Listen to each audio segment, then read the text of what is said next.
কাদের সিদ্দিকীর বিরুদ্ধে স্কুলের জমি কমিটি দখলের অভিযোগ।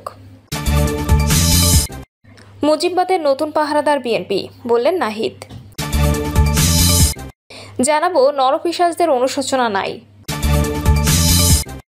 এবং সর্বশেষ জানাবো বাংলাদেশি জলসীমায় অনুপ্রবেশ ও মাছ শিকার, 34 ভারতীয় জেলে আটক।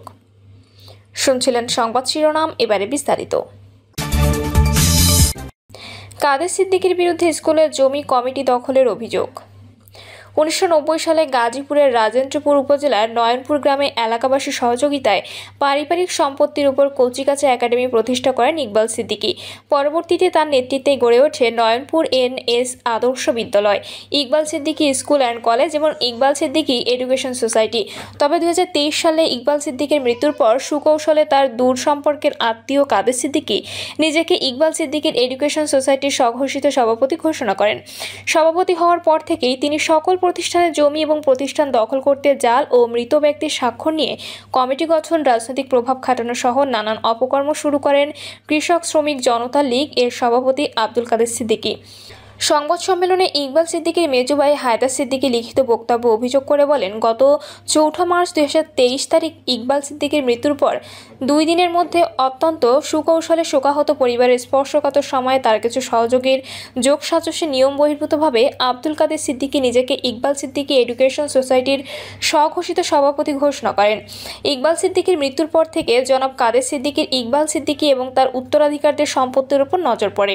কাদের সিদ্দিকীর পাশাপাশি প্রতিষ্ঠানের সঙ্গে জড়িত আব্দুর রহমান সিরাজুল হক, SM মিজানুর রহমান আতিকের সঙ্গে জড়িত বলে অভিযোগ করেন তিনি জানান, ইকবাল সিদ্দিকীর মৃত্যুর পর মৃত ইকবাল সিদ্দিকী ও মৃত লক্ষণ দেবনাথের স্বাক্ষর জাল করে এবং ইকবাল সিদ্দিকী এডুকেশন সোসাইটির নির্বাহী সদস্য সাজেদা রোজি, আফরোজা খানম, মোহাম্মদ আলাউদ্দিন, সুশান্ত কুমার ভট্টাচার্য এবং অর্থ সচিব হরিপদ সরকারের স্বাক্ষর জাল করে সিরাজুল হক যৌথ মূলধন কোম্পানি অ্যান্ড ফার্ম সমূহের পরিদপ্তরে কমিটি দাখিল করে যে কমিটির সভাপতি হিসেবে তালিকায় আছেন কাদের সিদ্দিকী।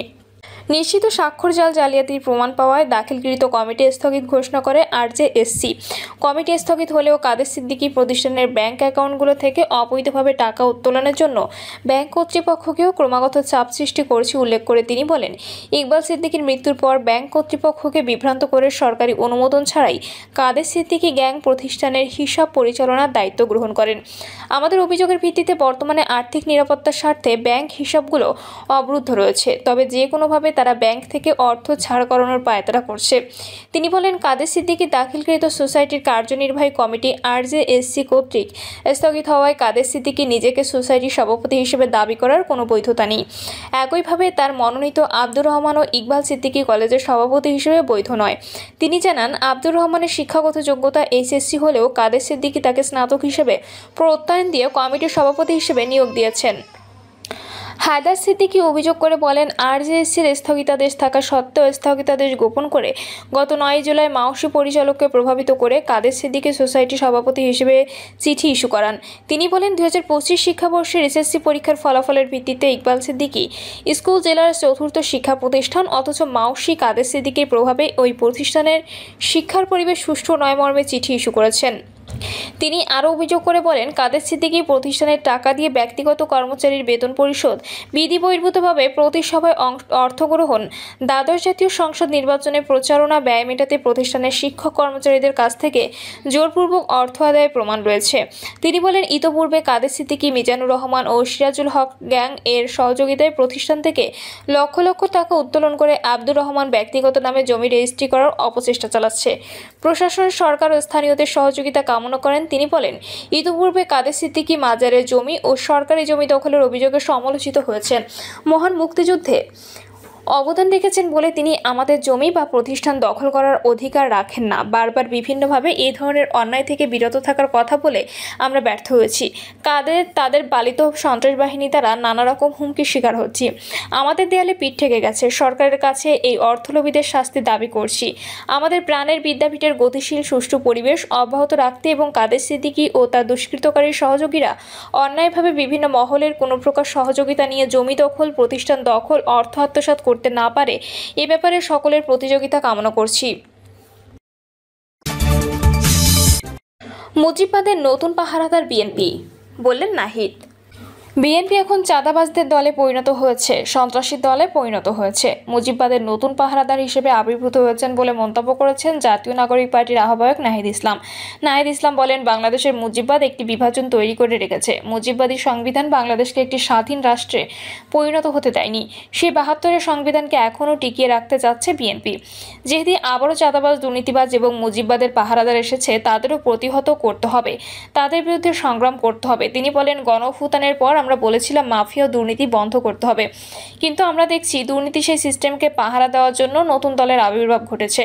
আমরা বলেছিলাম হাসিনার পতন চাই না, আমরা এই ফ্যাসিবাদী সিস্টেম বন্ধ করে নতুন রাজনৈতিক বন্দোবস্ত করতে চাই। যেহেতু সেই ফ্যাসিবাদী সিস্টেম এখন অন্য কেউ পাহারা দিচ্ছে, তাই তারা চায় না এই অভ্যুত্থানের নেতৃত্ব কোনোভাবে দাঁড়াক, কোনোভাবে রাজনৈতিক পরিচয় নিয়ে টিকে থাকুক। তিনি আরও বলেন, আমরা কোনো বিভাজন চাই না, কিন্তু যদি কেউ জনগণের বিরুদ্ধে দাঁড়ায়, জুলাই গণঅভ্যুত্থানের বিরুদ্ধে দাঁড়ায়, তাহলে তাদের সঙ্গে আমাদের কোনো ঐক্য সম্ভব নয়।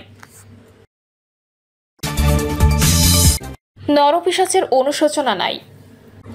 সম্প্রতি মিটফোর্ড হাসপাতালের সামনে পুরান ঢাকার ব্যবসায়ী সোহাগ হত্যাকাণ্ডের লোমহর্ষক ঘটনায় পুরো দেশ এখন তোলপাড়। সামাজিক মাধ্যমে এই ব্যবসায়ী হত্যাকাণ্ডের ভিডিও ছড়িয়ে পড়লে তা নিয়ে নেটিজেন থেকে শুরু করে সর্বমহলে আলোচনা হতে থাকে মানুষ হয়ে মানুষকে এতটা নির্মমভাবে কষ্ট দিয়ে হত্যা করার বিষয়টি। এসব নরপিশাচরা বর্তমানে রয়েছে পুলিশি হেফাজতে, কেউ বা আবার রিমান্ডে। এবার তাদের থানা হাজতের একটি ভিডিও সামাজিক মাধ্যমে ছড়িয়ে পড়েছে, যেখানে দেখা যাচ্ছে ক্যামেরার পেছনে থাকা পুলিশের এই হত্যাকাণ্ড নিয়ে করা প্রশ্নে এক হত্যাকারীকে অবাক করা উত্তর দিতে। ভিডিওটিতে দেখা যায় ক্যামেরার পিছনে থাকা পুলিশ সদস্য হত্যাকারী ব্যক্তির দিকে ক্যামেরা তাক করে জিজ্ঞেস করছেন, এই তোমার নাম কি? উত্তরে সেই ব্যক্তি বলেন, মির্জাফর।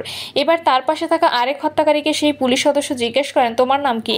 এবার পাশে থাকা মির্জাফরও সেই ব্যক্তিকে জিজ্ঞেস করলেন, এই তোর নাম কি? উত্তরে সে তার নাম জানায় আলমগীর।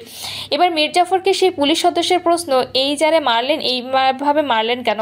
উত্তরে মির্জাফর বলে বসলেন, ওই একটা অমানুষের লাইগা। এবার পুলিশের প্রশ্ন, মানুষ মানুষকে কোন দিনে এইভাবে মারে? উত্তরে খুনি মির্জাফর দিলেন নরপিশাচের মতো উত্তর। সে এবার বলে, এর চেয়ে ভয়ঙ্করভাবেও মারে। এবার সেই পুলিশের প্রশ্ন, এই যে দুইটা বাচ্চা কাচ্চা আছে, এরা কিভাবে মানুষ হবে বলো? বউ আছে।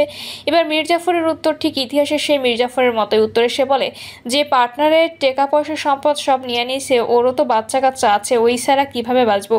ওই স্যারের মায়ের যে ধর্ষণ করছে। এবার আবারও পুলিশের প্রশ্ন, তোমরা যে কাজটা করছো, এই কাজটা করা কি তোমাদের ঠিক হয়েছে? উত্তরে মির্জাফর বলে, এটা আল্লাহ ভালো জানে। পুলিশের প্রশ্ন, তোমরা জানো না? মির্জাফরের এবারের উত্তর, না, আমরা যদি বুঝতাম তাহলে কি আর করতাম। এবার পুলিশের সেই সদস্য জিজ্ঞেস করলেন, তোমরা বোঝো না, বিবেক বুদ্ধিহীন হয়ে গেছো বলো? এবার পুলিশের আরেকজন মির্জাফরকে জিজ্ঞেস করলেন, ওর আমুরের যে ধর্ষণ করছে তো আইন ছিল না? এবার বাজে ভাষায় মির্জাফর উত্তর দিয়ে বসেন, সবার ইজ্জত আইনের উপর ছেড়ে দেয় নাকি? এরপর পুলিশের প্রশ্ন, এই জন্য নিজেরাই মারছেন? এবার উত্তরে মির্জাফরের উল্টো অভিযান, না, আমাকেও মারছে না। এভাবেই পুলিশের কথার উত্তর দেন সোহাগকে দিন দুপুরে অমানুষের মতো অত্যাচার করে পাথর চাপা দিয়ে মারা নরপিশাচ মির্জাফর। তার কথার ভাবখানা এমন যে সে কিছুই করেনি, অথচ বর্বর সেই মধ্যযুগীয় কায়দায় পাথর বারবার সোহাগের শরীরে ফেলে মৃত্যু নিশ্চিত করা ব্যক্তিদের মধ্যে মির্জাফর একজন। প্রিয় দর্শক, এই ছিল এখনকার সর্বশেষ সংবাদ। আপডেট সব সংবাদ পেতে চ্যানেলটি সাবস্ক্রাইব করে বেল আইকনটি ক্লিক করে রাখুন।